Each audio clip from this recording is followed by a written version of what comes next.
샬롬 야웨쿰. 하나님의 축복하심이 여러분에게 충만히 임하시기를 기원드립니다. 오늘은 에레미야서 9장 1절로 26절의 말씀을 가지고 말씀을 받으라, 이런 주제로 우리가 나누어 봅니다. 에레미야가 이스라엘 백성들에게 외치고 있는 하나님의 언약과 성전 예배에 대한 회복의 메시지는 오늘날 우리에게도 시사하는 바가 크다고 생각을 합니다. 당시 유다 백성들에게 임박한 하나님의 진노는 전적으로 언약과 성전 예배의 실패로 말미암았기 때문입니다. 하나님의 언약에 대한 충성과 온전한 성전 예배는 그들이 하나님의 나라의 백성으로서 마땅히 하나님께 대한 올바른 자세와 의무이자 책임이기 때문입니다. 이제 본문 1절로 9절까지를 살펴봅니다. 본문을 한번 읽어보시고 시청하시기를 바랍니다.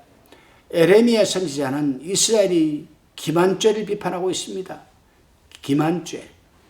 조국을 사랑하는 불타는 심정으로 에레미야는 그 중심에서 뜨거운 눈물이 솟구침을 금할 수가 없었던 것입니다.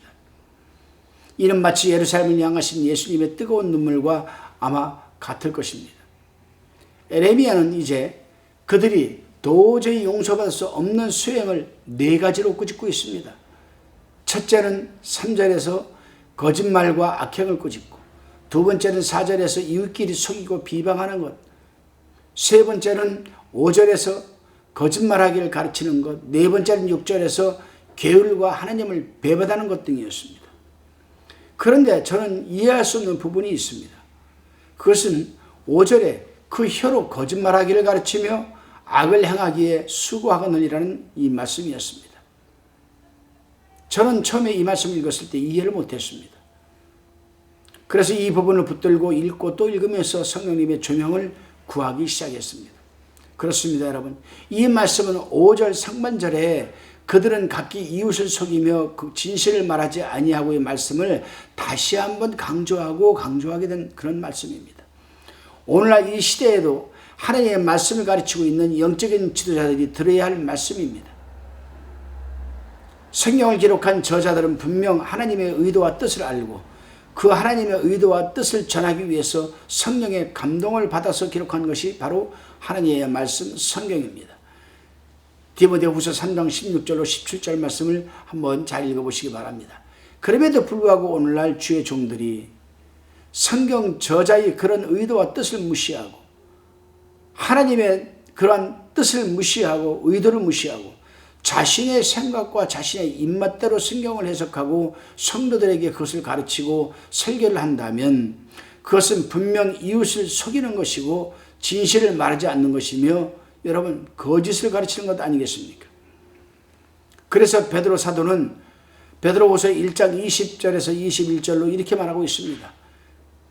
먼저 알 것은 경히 모든 예언은 사사로 입힐 것이 아니니 예언은 언제든지 사람의 뜻으로 낸 것이 아니요 오직 성령의 감동하심을 입은 사람들이 하나님께 받아 말한 것임이니라.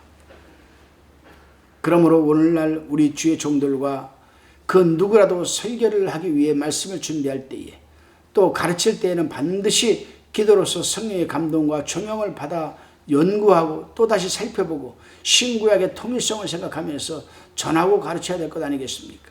그렇지 않으면 그것은 거짓말을 가르치는 것과 같은 것이라고 지금 에레미야는 말하고 있습니다. 다시금 여러분 우리가 본문 10절로 16절까지 내용을 살펴봅니다.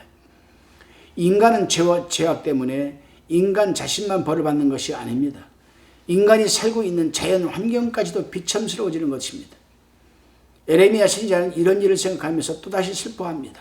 그리고 12절에서 국토가 황폐하게 된 원인을 묻는 데 대하여 하나님을 불순종과 우상숭배의 이유라고 여러분 13절 14절에서 단호하게 대답을 해주고 있습니다. 그리고 하나님은 완고하고 강팍한 그들에게 쑥을 먹이며 독한 물을 마시게 하고 그들이 조상이 알지 못하던 열국 중에 그들을 흩어져 놓고 진멸되기까지 칼을 보내겠다라고 예언을 합니다. 그렇습니다, 여러분. 쑥과 독한 물은 감당할 수 없는 고통을 의미하는 것입니다.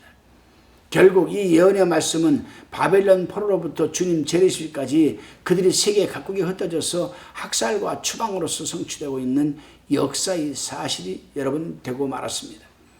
다시금 본문 17절로 22절까지를 살펴봅니다. 에레미야 선지자는 이제 장차 유대 민족이 당할 패망 때문에 그들이 그 사실을 내어다보고 거기에 대한 반응이 있어야 할 것을 지금 재촉하고 있습니다. 먼저는 17절에서 잘 생각하라는 것이고 18절에서는 비애를 느끼도록 하라는 겁니다. 21절과 22절에서는 심판의 참상을 볼 수가 있는데 자녀들과 청년들이 사역을 하여 당하여서 시체가 들에 곡식단처럼 흩어진다라고 합니다. 그렇습니다, 여러분.